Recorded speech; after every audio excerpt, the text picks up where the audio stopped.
All righty. Good evening, ladies and gentlemen, and welcome to episode number 2 of Between Drops.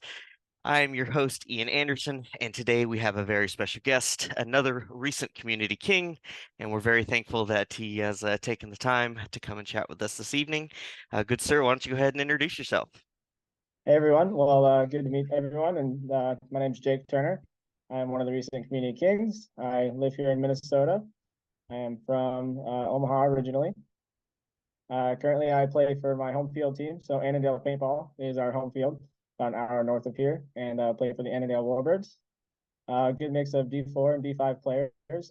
Some of us with 20 years of experience, and then some of our newer guys are 5 years or less experience. So we're celebrating our 20-year anniversary this year, which is really cool. Been part of that team for 2 years now, and yeah, just look forward to what my future has for me just in our divisional ranks around here.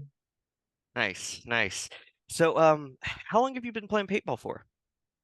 Well, I guess you could say I've been out of retirement like 4 years now, but originally I played in '03 to like '06, so like middle school era. And then come around eighth grade, we decided to enter a tournament and don't know what we're getting ourselves into. A little three-man event back at Mad Cow Paintball, actually. So some of the Omaha Vicious dudes, Oh, wow.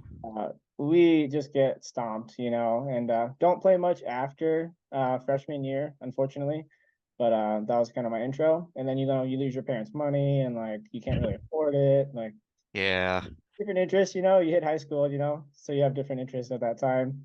And then came out of retirement like 4 years ago and just hit it really hard and did some clinics and traveled a lot and did the best I can to get as far as I could, as fast as I could.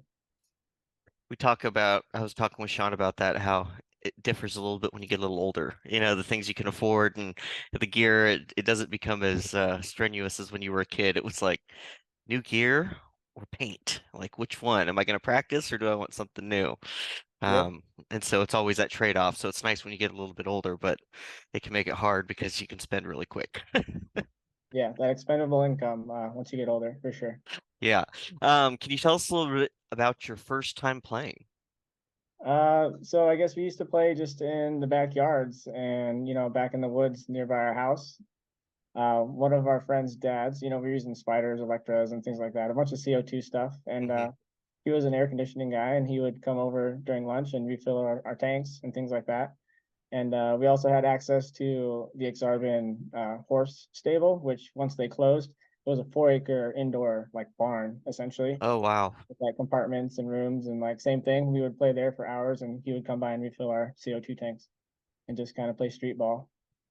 I remember that back in the day, I had a friend that had a similar property, and so we'd go play, and his mom would just bring the big grocery bag, and we'd fill it up with CO2 tanks, and she'd run midday to the paintball shop and get them all filled up, and we'd keep playing the rest of the day, and that was it. And it was a good old time. We played in his dad had a walnut orchard, so we could only play certain times a year, and so it made it a lot of fun. That's amazing. That's super cool. Um, all right. So, next question. So, what was your go-to headgear before Hormesis? Honestly, I mean, before I got into Hormesis, it was just like a Planet Eclipse head wrap. So a little Velcro head wrap, kind of protect my head. I mean, I am bald, obviously, so got to protect the noggin a little bit. And no headband, honestly, just a head wrap.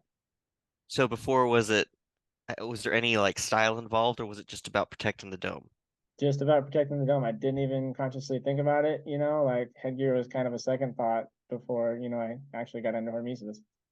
So what sparked the interest in Hormesis? Like when did you feel it kind of shift to where now it's like, man, Sean calls them sweat rags, these expensive sweat rags that we have on our heads. Well, my buddy Mike told me about this brand and this company and what they're doing and who made it and everything. I was like, oh, that's super cool. Couldn't get anything. It was kind of around that samurai, like right before the samurai drop. Hmm. And I was in the market for a force, and I reached out to Alex and wanted to buy a marker from him. And I think you've bought some markers from him as well. And I was gifted my first band, which actually was the Samurai series. So Wow. yeah, so that was my first band. It was like a true gift from him, like from buying the gun. And I called the store and like did the deal over the phone with the guys, and it was like such a cool little experience just to talk to them directly and like Wow. understand. I want to get. I haven't bought a Force yet, but I want one so bad. Just because it's my next step. But most of the time, I play MagFed, so I don't normally play that side of the house. So I'm trying to justify it to myself. Okay, you've won Why? like everything else, but you haven't won a Force yet. So No, no, that would be real. I was hoping, like first year champs club, man. Like I had fingers crossed. I'm like, I'd love to win one of the trips, or win one of the outfits. But it went to good people, and so I think it's one of the great things too, where it's like it's still going to someone who really deserves it, and it yep, still makes losing the raffle just as fun because you're excited for that person too. definitely. I was fortunate enough to win one of those events actually, and went down. Remember? Yeah, and went down to California with the guys. Oh man, So playing Camp Pendleton, meeting Jonathan Jones and Bryant Booth and some of the other Champs Club members, like it was a great experience. can you tell us a little bit about it? Oh man, I didn't know what I was getting myself into, like just kind of show up and meet the guys at the airport and just like one of the guys, it felt like family, like we stayed at Skinny Kevin's house and Yosh like gave me a bed and he slept on a couch, like, and Alex let Wow. him, like it was just so cool. And like the first night I wasn't feeling the best after like the hot sun and like, that Mhm. climate, I guess, like the adjustment. And Yosh and I just hung out and watched some TV and kicked it, and yeah, it was just an awesome experience. And then listening to them and like game theory and just how they break down the fields was just like something I couldn't, it was priceless. Wow. So, how did you feel? I mean, I'm sure you had to leave that experience, more excited and more charged to kind of take some of that knowledge to your home team, and how has that kind of invigorated your personal kind of training?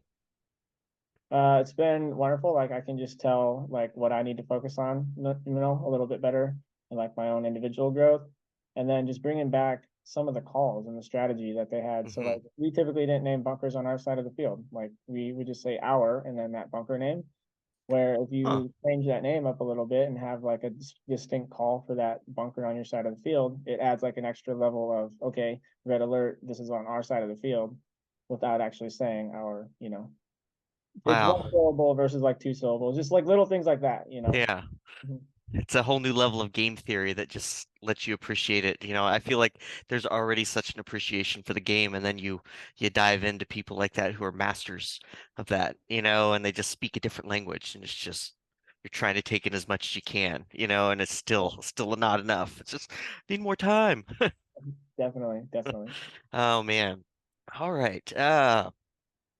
So can you tell us a little bit about the experience of being selected as a community king? I mean, did you like, how were you notified? I mean, what was that process like? Well, from listening to the last show, I mean, the same thing as Sean. Like, I just got a notification in my email that I had a package coming. I hadn't ordered anything. Obviously the first set of crowns were named, and I'm like, okay, it's snail mail. It took over 7 days to get here too. So I'm like, maybe there's a chance. Yeah.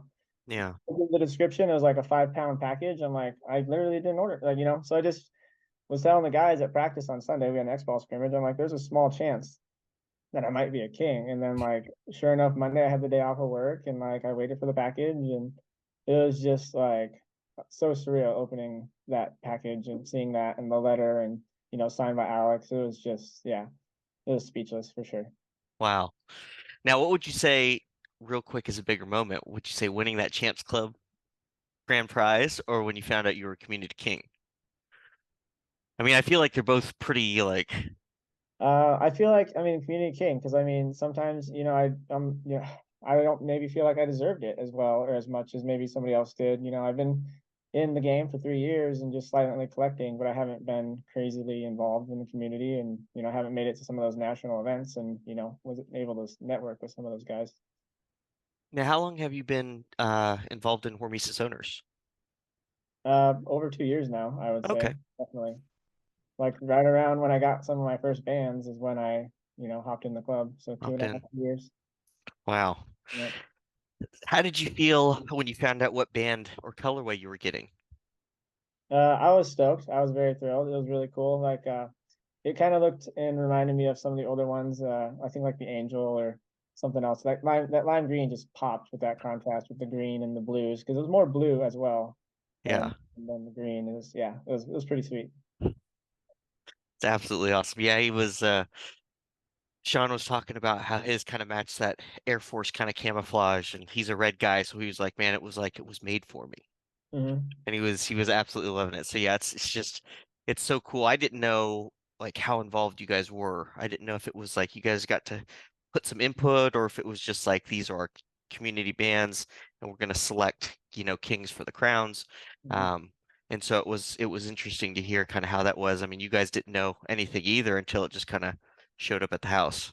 No, no, definitely not. This year they did it a little bit differently than the previous 2 years as well on how they selected the kings. Interesting. Oh, because didn't before they did, was it more of a vote? And Yeah, it then was more of like a straight poll on the Hormesis communities page.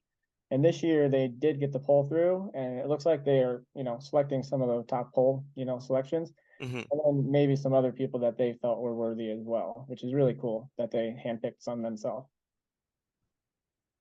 So, all right, jumping back into our questions, good sir.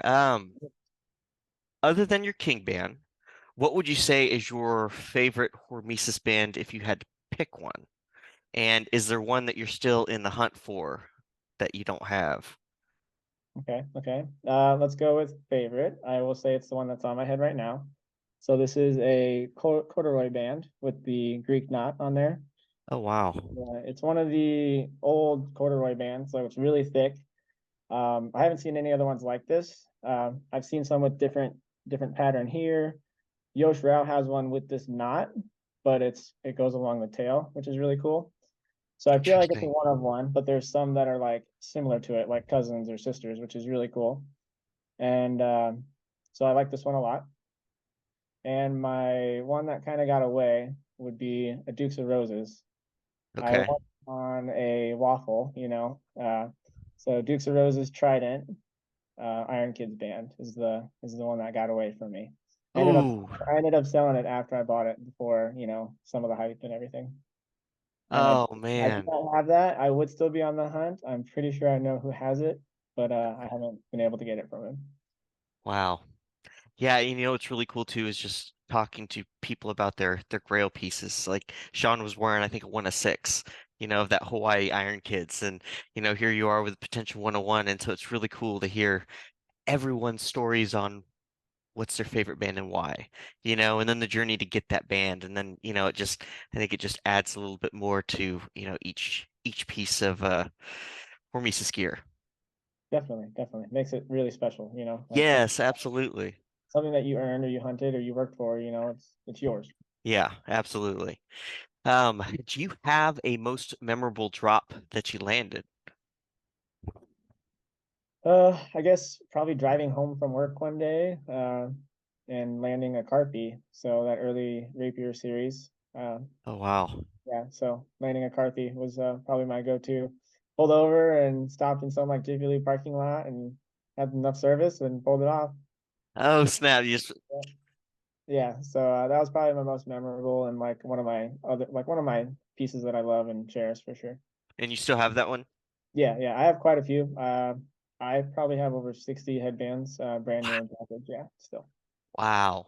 So, Yeah, what I'd like to do down the road is I want to expand this and do kind of like a cribs kind of version, but mhm. do it to where we just kind of see your collections. So just be kind of like a show off episode.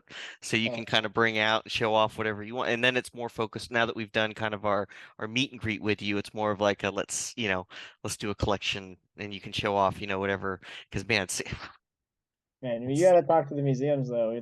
yes. A couple museums out there that I think are a little bit better mentioned than me. Oh man, but it's just great because everyone has, like I said, the collections are a little bit different for each reason, and it matches the collector's personality a little bit, and so it's really kind of cool to see, what they gravitate to in their collections. Definitely. So, do you have a most memorable misdrop?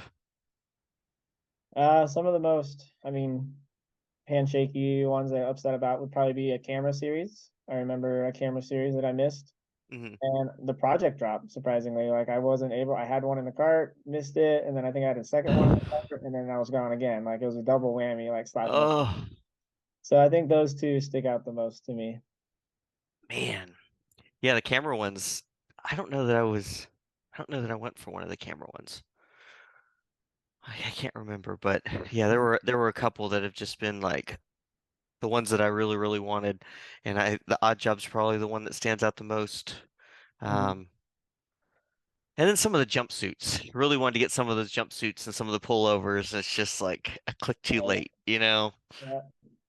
So the next thing I think I'm after is a fanny pack. I really want to get one for summer, and it seems like you could find them for a little bit, and then I haven't seen them pop up in a Mhm. little while. So I'm going to be going to the next NXL event, so hopefully they maybe have some there. We'll see. Fingers crossed. Yeah, Yes. I missed the bucket hats last round.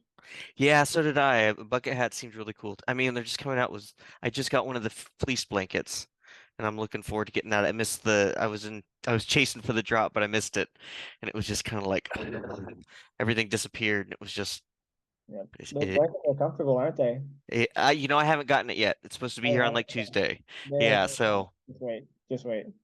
we're crossing into the Hormesis land. So yeah, I'm excited. It's my first blanket, but I want to get some more pullovers and stuff, but we'll see. It's getting to be hot, so I'm not really Mhm. sure. Hopefully they do another short drop. Where do you play out of? I'm on the East Coast, so out in Delaware. So right now I'll either play at OXCC in Maryland, Okay. or I will be at Maple Shade, which is like a smaller family-run field closer to the house. So um, it just gets humid and ticky out here.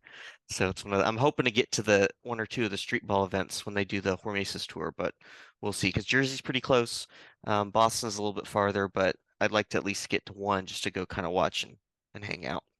Yeah, that's awesome. Yeah. Chicago's the closest one for me, so I don't think I'll be able to make it, unfortunately. Oh yeah, hopefully it's fingers crossed, so we'll see. I really want to go. I was supposed to go for the NXL event, and we're gonna go on Sunday, so I'm really excited to kind of catch that and see the Sunday finals. And I won't be doing Champs Club this year, but hopefully we can still get in and see some people and do some on the spot interviews for the between drops. So I'm pretty Okay. excited. Attending Cup? Hmm? You go to Cup? Hopefully, Okay. it's a bucket list. I'm hoping I can go this year. I've been trying to go the past couple years. Uh, so if things, I had a wedding. My brother's wedding was the same weekend as Cup last year, and I was in the wedding. So fingers crossed this year we're back on the East Coast. So we'll just load up the RV and drive down, and hopefully we can just stay the week. And That's really cool. Yeah. Last year was my first Cup, and I highly recommend it. are you gonna go this year? Yeah, our team plays every year typically. Usually 5-man format. Okay. Basketball. Well, that's good, and that's what I love about this project too, is I get to chat with all these people, from all over, and then hopefully if I can get to Cup, and see some of you guys face to face, makes it really cool. Definitely. Um, all right. So, what would you say is your favorite part of the Hormesis community? Just like seeing the connections, and the friendships that are made over a piece of cloth or a sweatband, not just on the Facebook, but getting at my home field and talking to somebody. And, like today, I had somebody come up to me and ask me how I can get one. So, just having this ability to connect with people at the field and on and off the field, just over a headband has been really cool to see.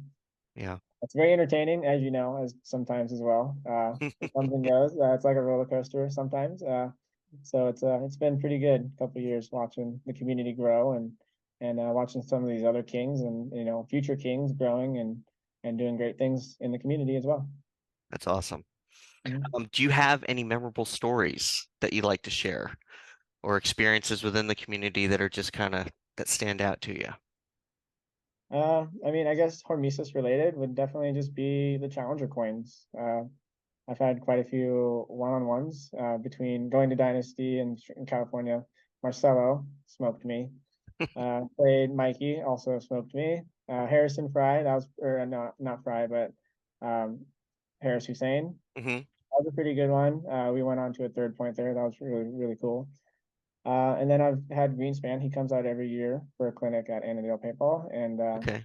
so I've challenged him 2 years in a row. I haven't been able to take him yet, but I did take him to a third point last year. So hopefully third year's the charm. Nice. And Cody Mikowski as well. Like playing him, same thing. I took him to a third point. So like I'm close to getting a gold coin. I'm like a collector and I'd love to get one. So I'm just out there chasing the dream. That's awesome.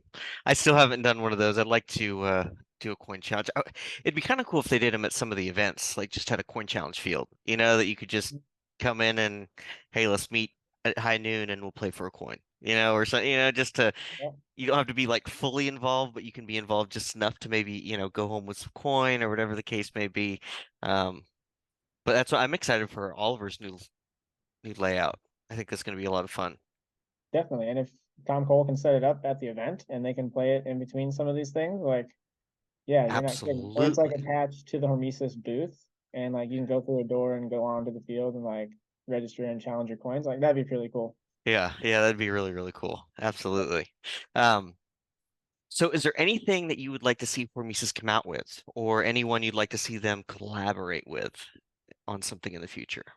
I mean, it's hard to say. I mean, they've done a lot of cool products and they have a lot more coming out, I'm sure. Nothing really sticks out. Just the collabs, seeing some more collabs, maybe with people in the community, like, the Domology and the Hype headbands, because Ian's done a lot of work on a lot of those bands and customizing them. And, the Craig Baxter series as well, doing something with him. And then like some of the big companies that haven't been done yet, besides the dye barrels, what about like a really cool line of dye headbands or some Lux headbands or something like that, and just Yeah, crossing those bridges a little bit more and doing doing what they've been talking about the whole time. yeah, that would be really cool. I still have some of the original dye headbands from back in the day, and I mean they still hold up really well.